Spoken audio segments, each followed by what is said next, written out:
तो welcome everyone. Last lecture में हमने कुछ प्रॉब्लम्स डिस्कस की थी डीएसए पे। तो वहाँ पे क्या था प्रॉब्लम्स में, हमें कंडीशन गिवन थी where the string that is to be accepted वो किसी पर्टिकुलर सीक्वेंस से स्टार्ट हो रही थी। ठीक है।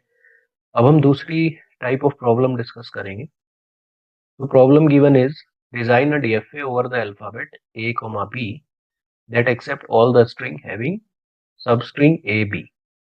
ओके। तो हमें पहले से पता है कि सबस्ट्रिंग का मीनिंग क्या है। लाइक ए बी अगर हमारी सबस्ट्रिंग है तो दिस ए कॉमा बी,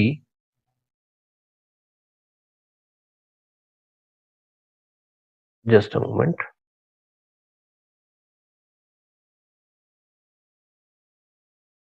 तो दिस ए बी जो है वो कहीं भी अकर कर सकती है। It may be at the starting, it may be in between, और it may be at the end of the end of the accepted string. Right. तो सबसे पहले हम एज यूजुअल लैंग्वेज लिखेंगे। तो लैंग्वेज हमारी क्या होने वाली है? Language is going to be, अब अगर सब स्ट्रिंग ए बी है तो सबसे छोटी स्ट्रिंग क्या बनेगी? A B. Right. Then a B जो है वो स्टार्टिंग में हो सकती है, so it may be A B a. Right. Then it may be at the in between, let's say दोनों तरफ ए है हमारा, ए बी ए। देन हो सकता है वो एंडिंग में हो, like it may be A b and so on. It is going to be a infinite language. Right. तो फर्स्ट ऑफ ऑल हमें क्या करना है? जो सबसे छोटी स्ट्रिंग है ए बी, उसे एक्सेप्ट करने के लिए हम मशीन डिजाइन करेंगे। तो ए बी की लेंथ कितनी है? 2 है। तो हमें कितनी स्टेट रिक्वायर्ड होंगी? टोटल 3 स्टेट रिक्वायर्ड होंगी। एज यूजुअल हमने लिया क्यू नोट। क्यू नोट को हमने बना दिया इनिशियल स्टेट। जो पहला सिंबल है वो हमें क्या स्कैन करना है? It has to be a, and then it may be next symbol is going to be b. यहाँ पे Q2 को हमने क्या किया? फाइनल स्टेट बना दिया। ये हो गया सिंबल हमारा बी। ठीक है।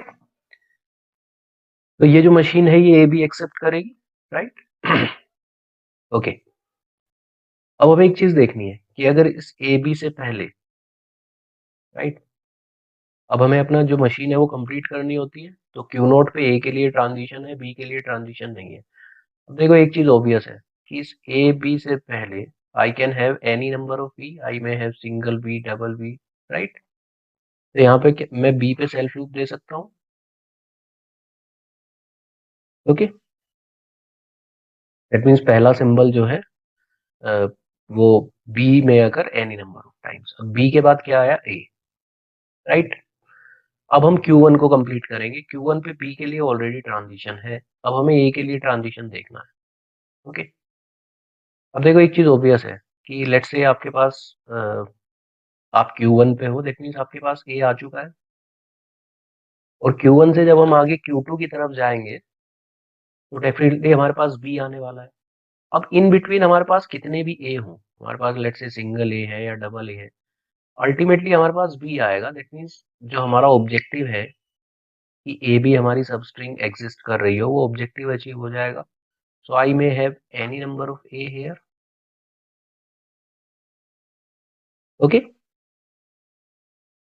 All right. तो अब हम Q2 की बात करते हैं। Q2 को कंप्लीट करेंगे। Now once you are at Q2, तो एक चीज ऑब्वियस है कि आपके पास ए बी जो है वो ऑलरेडी आ चुका है।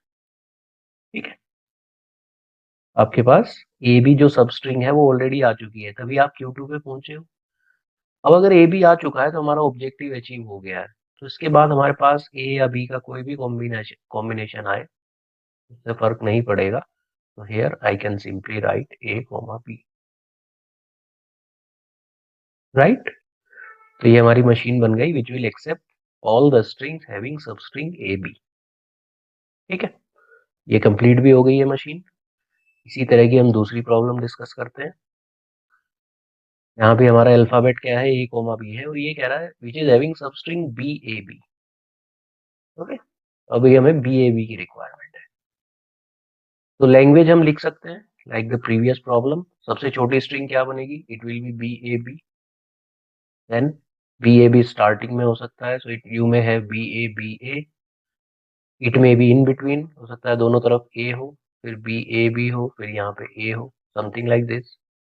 एंडिंग में हो सकता है, तो it may be A b and so, है ना। सारी पॉसिबिलिटीज हम नहीं लिख सकते, तो यहाँ पे हमने कुछ सेट ऑफ स्ट्रिंग लिखी है।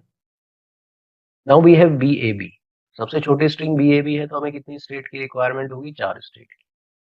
Q naught, then Q one, Q two and Q three. ये 4 स्टेट हो गई। क्यू थ्री को हमने फाइनल स्टेट बना दिया, और यहाँ पे we'll write the we'll have the transitions। Okay, transition क्या होगी, बी ए बी। ठीक है, फिर से वही चीज हमें कंप्लीट करनी है अपनी मशीन। अब ये मशीन जो है बी ए बी एक्सेप्ट कर रही है, बट अभी इसे कंप्लीट करना है। तो अब सबसे पहले हम क्यू नोट को कंप्लीट करेंगे। अब क्यू नोट पे आपको फिर वही कॉन्सेप्ट है भाई, बी ए बी से पहले I can have any number of a B A b हो या ए बी ए बी हो, वो सारी एक्सेप्ट होगी। यहाँ पे मैं ए पे सेल्फ लूप दे सकता हूँ। ठीक है, अब हम Q1 की बात करते हैं। Q1 पे अगर आपके पास ए आ रहा है, राइट, आप Q1 पे हो, दैट मीन्स आपके पास बी आ चुका है, और फिर आपके पास ए आ गया। ठीक है, अच्छा ए तो ऑलरेडी है, सपोज बी आ गया, फिर से बी है, और बी के बाद फिर से बी आ गया, तो अल्टीमेटली आगे तो हमें क्या मिलेगा, आगे तो हमें ए बी मिलने वाला है ना। तो यहाँ पे एक बी आए, दो बी आए, is it going to affect, no. So here I can have a self loop on b, क्योंकि यहाँ से बी जनरेट होगा, यहाँ से बी जनरेट होगा, so definitely it will give me b A B, right. तो ये Q1 कंप्लीट हो गया। अब हम Q2 पे आते हैं। अब अगर आप Q2 पे हो, if you are at state Q2, तो एक चीज श्योर है कि आपके पास बी ए ऑलरेडी आ चुका है। अब बी ए के बाद आप you are looking for one more b, but अगर यहाँ पे ए आ जाता है बी ए के बाद, if you are having one more A, तो इससे क्या होगा, now you need a complete B A B, right. B A B आने वाला था, लेकिन उसकी जगह बी ए आ गया, तो फिर से आपको बी से स्टार्ट करना पड़ेगा। Again you have to look for b a and then b, right. तो वो बी जनरेट कहाँ से हो रहा है, वो डेफिनेटली जनरेट होगा क्यू नॉट से, राइट। तो Q2 पे अगर ए आ जाता है,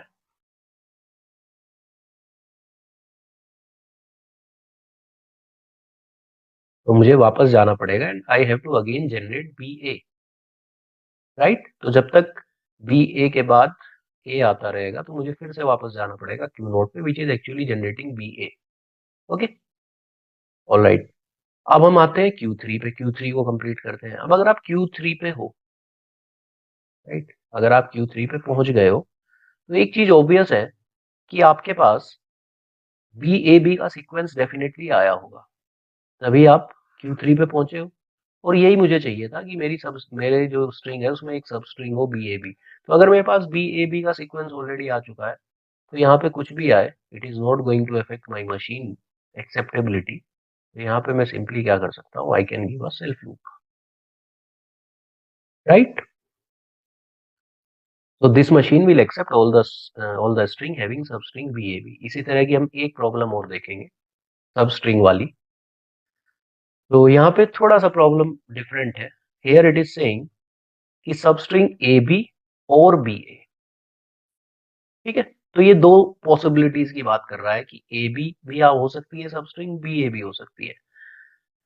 तो जब भी हम पॉसिबिलिटी की बात करते हैं, तो हम जो अपना ग्राफ है उसमें ब्रांचेस बनाएंगे, right. We have two branches है। तो सबसे पहले लैंग्वेज लिखो, सबसे छोटी स्ट्रिंग क्या होगी, which is having substring A b, तो वो ए बी ही होगी।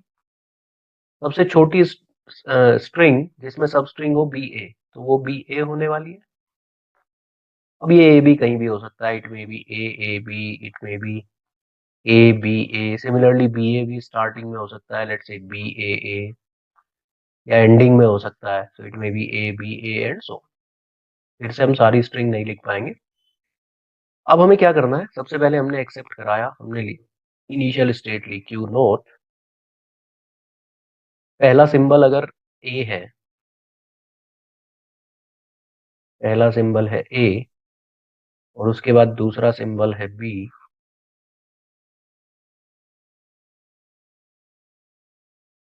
तो ये it will accept a b. Similarly एक और ब्रांच हम यहीं से बनाएंगे इनिशियल स्टेट से, एंड वील से यहाँ पे बी और अगला सिंबल है Q4 और अगर नेक्स्ट सिंबल आता है ए, तो it will be accepted, right. फिर से वही चीज है, अब ये जो मशीन है it will accept a b और बी ए, दोनों को एक्सेप्ट कर रहा है, दो एक्सेप्टिंग स्टेट लिए हमने Q2 एंड Q4।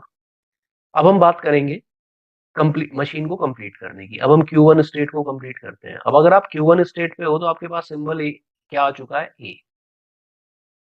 उसके बाद बी आता है तो कोई इशू ही नहीं है, एक्सेप्ट हो जाएगा। लेकिन अगर ए के बाद फिर से ए आ गया, ए के बाद फिर से अगर सिंबल ए आ गया, अब यहाँ पे ये कह रहा है कि ए आ गया है, बट हमें ए बी या बी ए चाहिए, राइट। तो यहाँ पे क्या करें, व्हाट शुड वी डू? या हम किसी ऐसी स्टेट पे जाएं जो अ, जो हमारी एक्सेप्ट करे, राइट, या जो बी जनरेट करे, तो व्हाट वी कैन डू? तो क्या हम वापस जा सकते हैं? एक पॉसिबिलिटी है कि हम इनिशियल स्टेट पे वापस चले जाएं। अगर ए आ चुका है तो हम इनिशियल स्टेट पे वापस चले जाएं, क्योंकि वही स्टेट हमें या तो ए बी या बी ए जनरेट करके दे रही है। ओके, तो यहाँ पे हम क्या करेंगे, ए हमारे पास ऑलरेडी आ चुका है, right, so we'll go back to the initial state,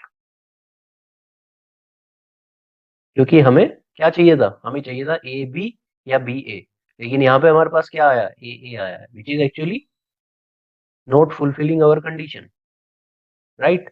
तो हमें क्या चाहिए, हमें ए के बाद बी चाहिए। या फिर हम एक चीज और कर सकते हैं कि हम क्यों ना हम ऐसा करें कि rather than going to the initial state, right, what we can do is, yes, क्यों ना हम यहीं पे वेट कर लें, that is another possibility, right. क्योंकि ए के बाद जितने भी ए आ रहे हैं, will keep on waiting at this state only, और आगे हम तभी बढ़ेंगे जब बी आएगा, सो दैट हमारे पास ए भी कंप्लीट हो जाएगा, what is required, right. This is a better option rather than going to the initial state. Same चीज हम दूसरी ब्रांच में देखते हैं, Q3 को कंप्लीट करते हैं।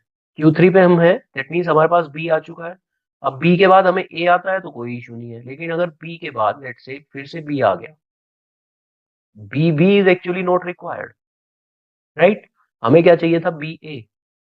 तो अगर बी के बाद हम जब तक बी मिलेगा हमें, तब तक हम क्या करेंगे, इसी स्टेट पे वेट करेंगे, राइट। या तो इनिशियल पे चले जाएंगे या इसी स्टेट पे वेट कर लेंगे, और जब तक वेट करेंगे जब तक ए ना आ जाए, क्योंकि जैसे ही ए आएगा वो हमारा बी ए हो जाएगा, and we'll go to the final state Q4। तो बी पे हम यहाँ पे क्या कर सकते हैं, we can give a self loop, ठीक है। अब Q2 Q4 को कंप्लीट करने में कोई इशू ही नहीं है सब स्ट्रिंग वाली प्रॉब्लम में। अगर आप Q2 पे हो, दैट मीन्स आपके पास ऑलरेडी सब स्ट्रिंग ए बी आ चुकी है, तो आगे कोई फर्क नहीं पड़ने वाला, so we can write A comma B here. Same चीज यहाँ पे है, we'll put a self loop here a comma b, right, so it will accept all the substring having substring a b और b a। अच्छा, एक चीज और है यहाँ पे, अभी ये जो DFA है ये मिनिमाइज नहीं है। मिनिमाइज मतलब we can reduce the number of state, ठीक है। तो अगर मैं थोड़ा सा आइडिया दूं आपको, तो यहाँ पे जो Q2 और Q4 है ना, Q2 and Q4 state, actually these two are equal state. Equal state वो होती है जिनका बिहेवियर सेम होता है। तो हम यहाँ पे एक चीज और कर सकते हैं, इस DFA को हम यहीं पे मिनिमाइज कर सकते हैं, अभी ये मिनिमाइज नहीं है, राइट? क्योंकि Q2 और Q4 का बिहेवियर सेम है, तो हम उन्हें कंबाइन करके एक सिंगल स्टेट बना सकते हैं, या आप ऐसे कहो कि Q2 Q4 में से आप एक को रिमूव कर सकते हो। व्हाट वी कैन डू, इधर रिमूव Q2 और Q4, तो लेट्स से मैंने Q4 को रिमूव कर दिया, ठीक है। अब ये जो एज था, इसका मैं क्या करूं, इस एज को आई टेक टू Q2, क्योंकि मैंने Q4 को हटाया है और उसे Q2 के साथ मर्ज किया है, तो Q4 के जितने भी एजेस हैं, इनकमिंग एजेस, वो सारे किस पे चले जाएंगे, Q2 पे, राइट? तो this system is actually doing the same thing like the previous system, but ये क्या है अभी, this DFA is minimized, इसे बोलते हैं MDFA, minimized DFA, ठीक है। तो इस लेक्चर के लिए इतना ही, नेक्स्ट लेक्चर में we'll start with new problems. Okay, thank you.